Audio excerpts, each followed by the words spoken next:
phone line. Shishir, big win for India, and this sets up the series perfectly. Yeah, on a wicket like this, on a pitch like this, 75 runs seems 750 runs actually, and obviously opening up the series, which is huge for Test cricket in terms of being a great advertisement for Test cricket. This Test match is. The fact is that India were able to put pressure on the Australians, and batting last, picking up early wickets and making sure that they did not allow too many partnerships to build up. One might look at 180 plus as a total that is reachable or gettable. But if you can build up pressure, it just tells you one thing, that chasing or batting last on a pitch that is crumbling is never going to be easy, whoever the team bats last. And this is something India were able to do well. Shishir, let me just bring up something we were talking about last night on WION Sports at 7:30, and you said whatever happens, if India gets 150, 160 or even 200, the crucial bit for Australia is they need to get partnerships. In a sense, you saw when Australia came back this morning, got those wickets after Pujara and Ajinkya Rahane played so well. But when India set them a target of 187, they seemed to be in a bit of a hurry. The runs came thick and fast. They were 40-0, 40 for no loss in next to no time. But they didn't seem to apply themselves. And once the procession started, as you predicted yesterday, India just ran through. Yeah, it's a mindset, Digvijay. I mean, we've seen enough cricket now to know that, when the panic button is pressed by any team, however good or how much in form they are, it is evident in the body language and in the way that they approach a target. And that is something that, today, it was normal for us to see this, because once the pressure is on, the best can get rattled. Today, the Australians have realized that, we've realized that the type of... hello? Yes, Shishir, go on.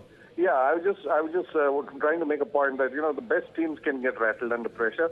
And India were able to, thankfully, put that pressure on to the Australians today in their final chase in the fourth innings. And that is something that very clearly showed in the way they approached the target. And this is what you expect of an Indian team that has been on song throughout the season, to be able to create that pressure. And that partnership yesterday, Digvijay, Pujara and Rahane, how crucial it proved at the end of the day in a test match that was really not exactly high scoring. Not just high scoring, but Shishir, a fantastic advertisement in a sense for Test cricket, because it had everything. It had drama, it had feistiness. We saw how Steven Smith and the Indians got into a bit of a argy-bargy kind of situation, especially when Steve Smith trying to look back to check with the dressing room, was he out or not out. It started off very well with Australia saying we respect India and we don't think we're going to lose 4-0.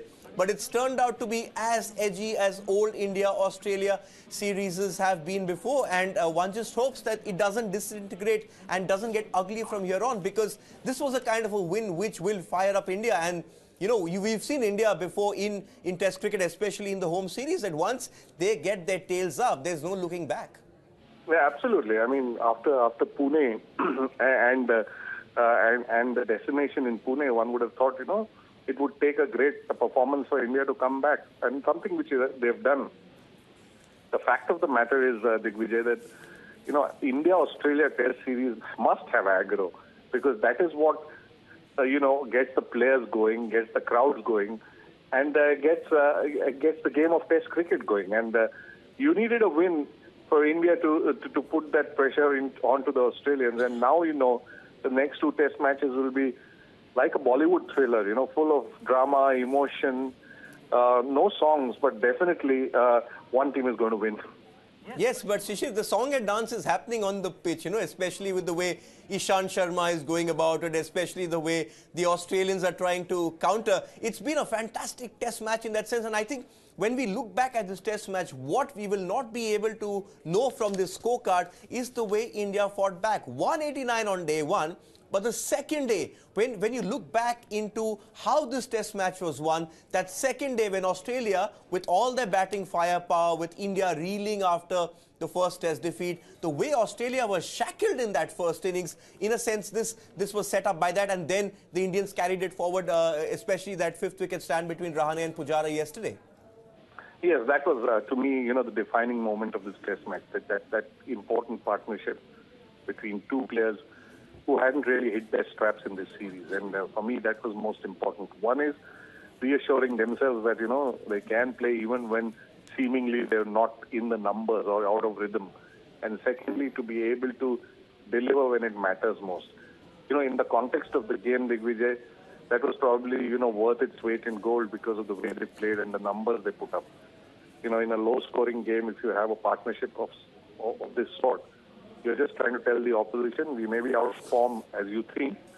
The pitch may not be suited to run-making. We have the resilience to stay there and make a match of this. And that is what Shishir, I I just want admire to draw most. your attention to something. I'm actually going through the scoreboard. The one you have, when you have 188 runs to get and you have just about 2 days, 5 sessions to get, do you think that the Australian approach was a bit too aggressive? I'm just looking at the numbers. Ishan Sharma bowled 6 overs, Ashwin 12.4 overs, Jadeja 8, Umesh Yadav 9. They seem to be in a hurry. Or do you think they had no other option, that they had to counter-attack, and because the quicker they got the runs, the better it was for them? I think Digvijay, the most important thing is when you look at pitches like these and runs that matter, you require an element of luck. It's all well to say that you make your own luck and all that, but the fact is, if you don't have that element of luck, you will never be able to put those numbers in and win cricket matches. And this is something that the Australians would have known in the last innings, that just because they have 2 days, it would have been impossible for them to win a Test match, batting out 2 days, because on a pitch like this, it was highly unlikely one would do that.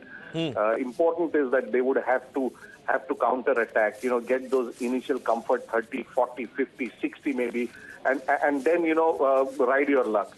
But with the wickets falling in clusters, which has happened throughout this Test match, they were never able to register a partnership that could put pressure back on the Indians. And that is something India probably needs to be given credit for. They never allowed a partnership to develop. I don't think Australians could have approached this in a different way, because batting last, you're looking at too many things. You know that there is a certain inevitability about the Test match. Either you win or lose. Batting in the first innings, there's a sense of calm when you bat, because you know that you have another big or another innings to play, and it can be a little comforting from a batsman